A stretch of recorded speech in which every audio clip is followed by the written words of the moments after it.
Trying to lose himself among the traveling peddlers, the man with a price on his head and the scar on his left cheek steps down to the pier.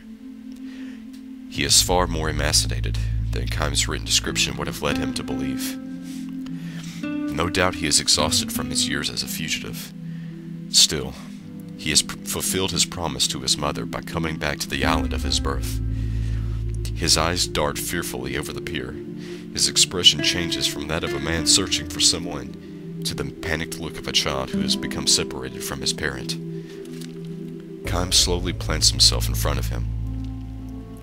The man knows nothing of Kaim's mission, of course, and has never met him before, but he has the instincts of an inhabitant of the back alleys.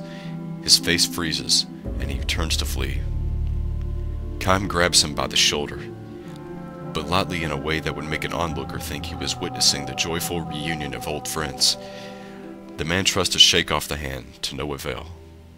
It would be easy enough for Kaim to kill him on the spot.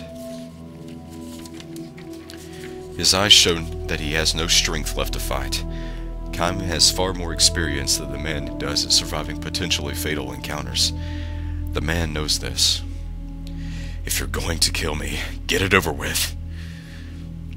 But if you've got a trace of kindness in you, you'll give me just one last chance to do something good for my mother. It won't take long. Just let me see her once.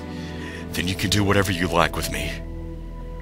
Kaim lets his hand drop for the man's shoulder. He is not going to run away. So, I didn't make it after all. He says this with a forced smile.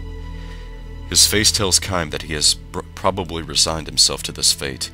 It suggests, too, an air of relief at have finally brought his life as a fugitive to an end. How many men have you killed? He asks Kaim.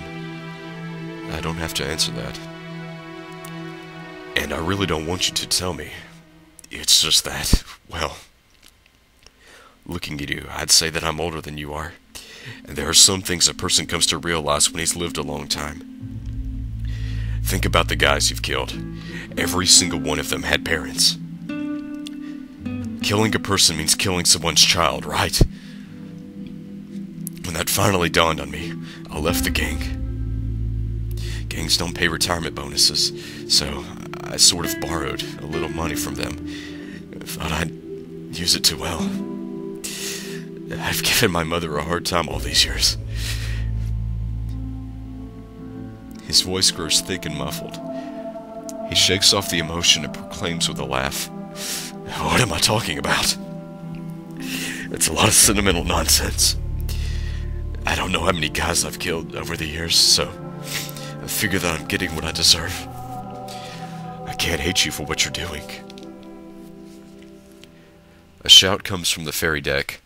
"We will be departing shortly. All passengers bound for the capital should be boarding now." Kaim looks hard at the man and says, "Just tell me one thing."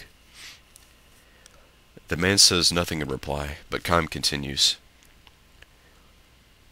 "What's the first thing you're going to do when you see your mother?" What? What are you talking about? Never mind, just answer the question. I'll say, I'm back. No, I won't say anything. I'll just take her in my arms. That's all. Give her a big hug? Sure. That's what parents and children are all about.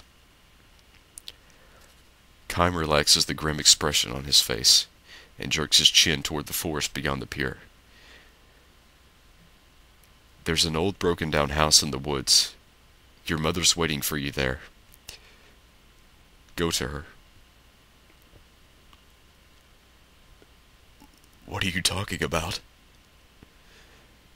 Don't ever come back to the capital, and don't stay on this island. Take another ferry and go far away to some other island with your mother. You... I mean... His voice is trembling. Kaim says nothing more.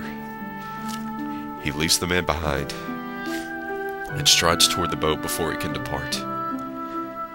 Mission accomplished. Kaim does not care if, in return for this deed, he is labeled a traitor to be pursued by the gang. The image of his own parents praying for their son's welfare has long since faded from his own memory. "Pulling out! Please hurry!" comes the cries of the ferry's crew. A big gong is ringing. Startled by the sounds reverberating from between the vast stretch of ocean and open sky, brightly colored birds dart up from the forest. Large birds and small birds. Perhaps parents and their young? The larger birds seem to almost be shielding the smaller ones beneath their slowly beating, outstretched wings.